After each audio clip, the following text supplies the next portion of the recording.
For over 2 weeks, Ami saw nothing of Nahum, and then, worried about what might have happened, he overcame his fears and paid the Gardner place a visit.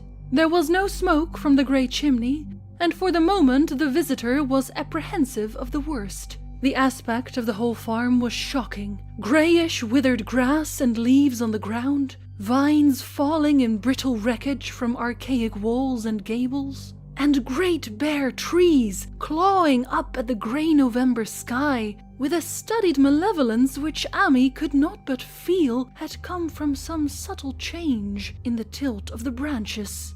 But Nahum was alive after all. He was weak and lying on a couch in the low-ceiled kitchen, but perfectly conscious and able to give simple orders to Zenas. The room was deadly cold, and as Ami visibly shivered, the host shouted huskily to Zenas for more wood. Wood, indeed, was sorely needed, since the cavernous fireplace was unlit and empty, with a cloud of soot blowing about in the chill wind that came down the chimney. Presently, Nahum asked him if the extra wood had made him any more comfortable, and then Ami saw what had happened.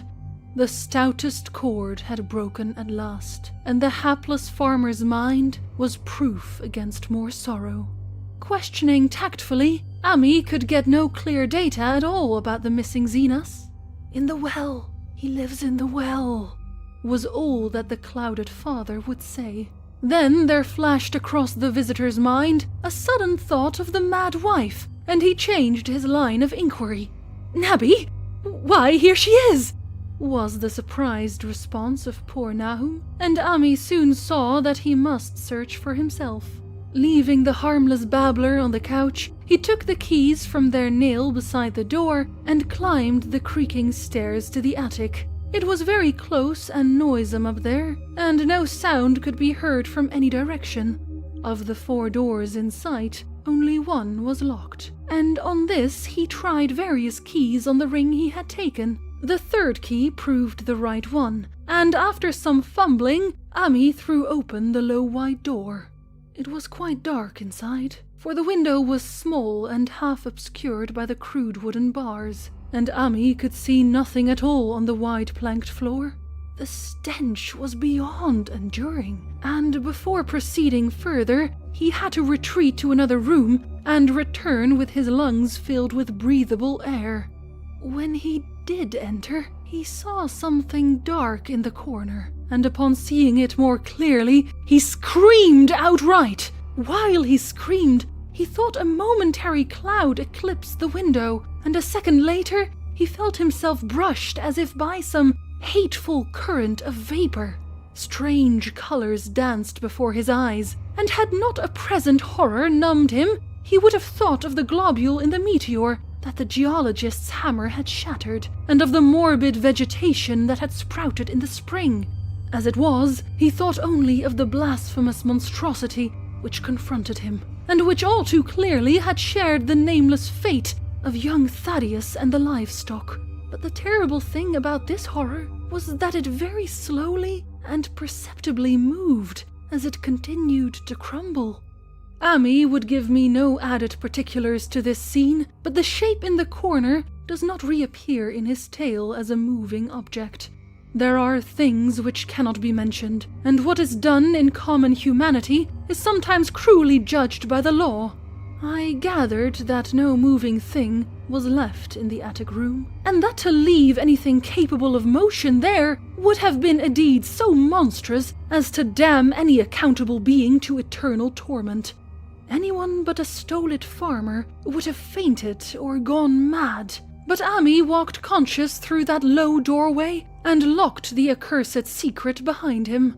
There would be Nahum to deal with now. He must be fed and tended, and removed to some place where he could be cared for. Commencing his descent of the dark stairs, Ami heard a thud below him. He even thought a scream had been suddenly choked off, and recalled nervously the clammy vapor which had brushed by him in that frightful room above. What presence had his cry and entry started up? Halted by some vague fear, he heard still further sounds below. Indubitably, there was a sort of heavy dragging, and a most detestable sticky noise, as of some fiendish and unclean species of suction.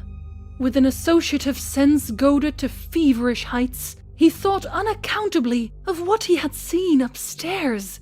Good God! What eldritch dream world was this into which he had blundered?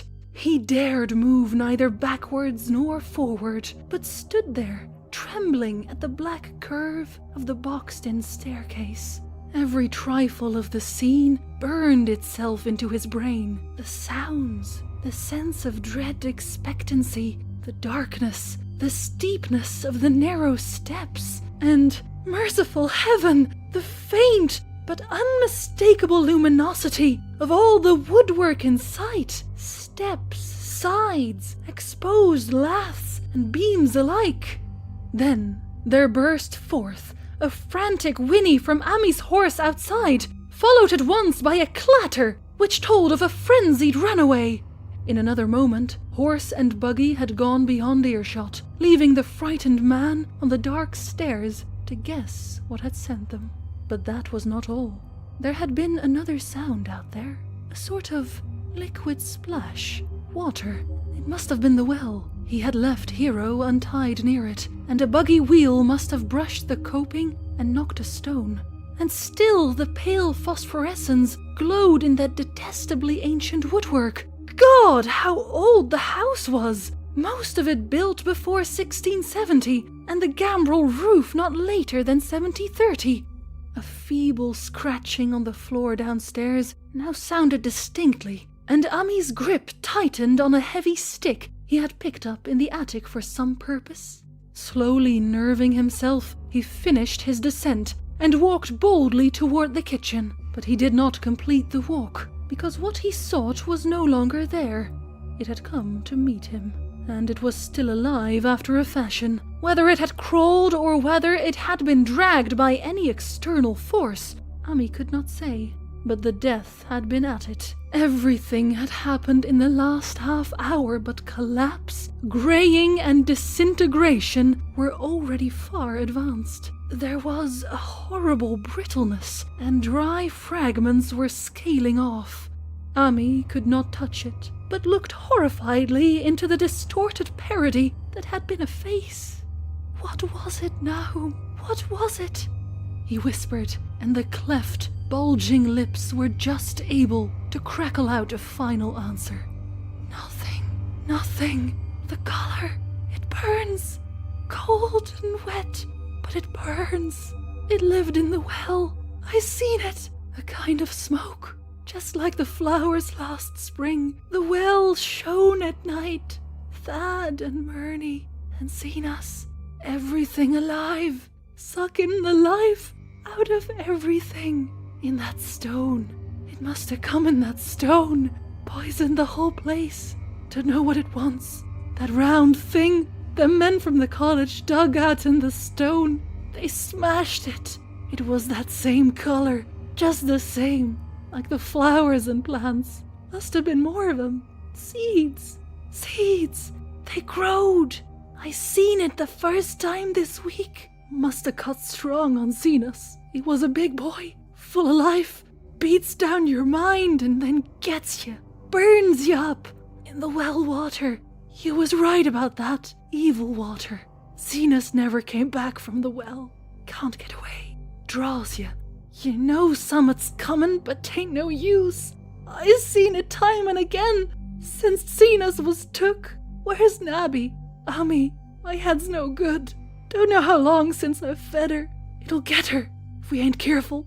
Just a color. Her face is getting to have that color, sometimes towards night. And it burns and sucks. It comes from some place where things ain't as they is here. One of them professors said so. He was right. Look out, Ami. It'll do something more. Sucks the life out.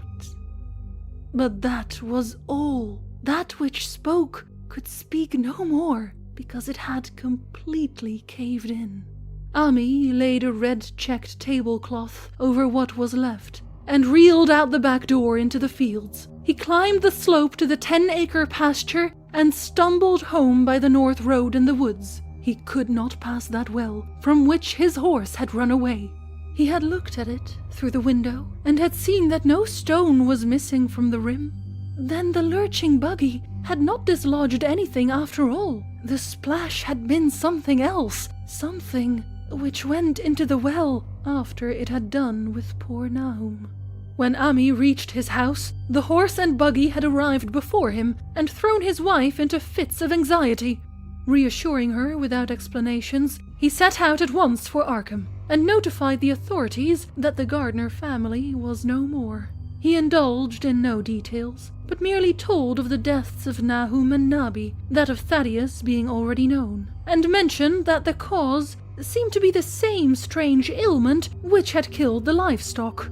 He also stated that Merwin and Zenas had disappeared. There was considerable questioning at the police station, and in the end Ami was compelled to take 3 officers to the Gardner farm, together with the coroner, the medical examiner, and the veterinary who had treated the diseased animals. He went much against his will, for the afternoon was advancing, and he feared the fall of night over that accursed place. But it was some comfort to have so many people with him. The 6 men drove out in a Democrat wagon, following Ami's buggy, and arrived at the pest-ridden farmhouse about 4 o'clock. Used as the officers were to gruesome experiences, not one remained unmoved at what was found in the attic and under the red-checked tablecloth on the floor below. The whole aspect of the farm, with its grey desolation, was terrible enough, but those 2 crumbling objects were beyond all bounds. No one could even look at them, and even the medical examiner admitted that there was very little to examine. Specimens could be analyzed, of course, so he busied himself in obtaining them. And here it develops that a very puzzling aftermath occurred at the college laboratory, where the 2 phials of dust were finally taken. Under the spectroscope, both samples gave off an unknown spectrum, in which many of the baffling bands were precisely like those which the strange meteor had yielded in the previous year. The property of emitting this spectrum vanished in a month, the dust thereafter consisting mainly of alkaline phosphates and carbonates. Ami would not have told the men about the well if he had thought they meant to do anything then and there. It was getting towards sunset, and he was anxious to be away, but he could not help glancing nervously at the stony curb by the great sweep. And when a detective questioned him, he admitted that Nahum had feared something down there. So much so that he had never even thought of searching it for Merwin or Zenas. After that, nothing would do but that they empty and explore the well immediately. So Ami had to wait trembling, while pail after pail of rank water was hauled up and splashed on the soaking ground outside. The men sniffed in disgust at the fluid, and toward the last held their noses against the fetor they were uncovering. It was not so long a job as they had feared it would be, since the water was phenomenally low. There is no need to speak too exactly of what they found. Merwin and Zenas were both there, in part, though the vestiges were mainly skeletal. There were also a small deer and a large dog in about the same state, and a number of bones of smaller animals. The ooze and slime at the bottom seemed inexplicably porous and bubbling, and a man who descended on handholds with a long pole found that he could sink the wooden shaft to any depth in the mud of the floor without meeting any solid obstruction. Twilight had now fallen, and lanterns were brought from the house. Then, when it was seen that nothing further could be gained from the well, everyone went indoors and conferred in the ancient sitting room while the intermittent light of a spectral half-moon played wanly on the grey desolation outside. The men were frankly nonplussed by the entire case and could find no convincing common element to link the strange vegetable conditions, the unknown disease of livestock and humans, and the unaccountable deaths of Merwin and Zenas in the tainted well. They had heard the common country talk, it is true, but could not believe that anything contrary to natural law had occurred. No doubt the meteor had poisoned the soil, but the illness of persons and animals who had eaten nothing grown in that soil was another matter. Was it the well water? Very possibly. It might be a good idea to analyze it, but what peculiar madness could have made both boys jump into the well? Their deeds were so similar, and the fragments showed that they had both suffered from the grey brittle death. Why was everything so grey and brittle? It was the coroner, seated near a window overlooking the yard, who first noticed the glow about the well. Night had fully set in, and all the abhorrent grounds seemed faintly luminous with more than the fitful moonbeams. But this new glow was something definite and distinct, and appeared to shoot up from the black pit like a softened ray from a searchlight, giving dull reflections in the little ground pools where the water had been emptied. It had a very queer color, and as all the men clustered around the window, Ami gave a violent start, for this strange beam of ghastly miasma was to him of no unfamiliar hue. He had seen that color before, and feared to think what it might mean. He had seen it in the nasty brittle globule in that aerolite 2 summers ago, had seen it in the crazy vegetation of the springtime, and had thought he had seen it for an instant that very morning against the small barred window of that terrible attic room where nameless things had happened.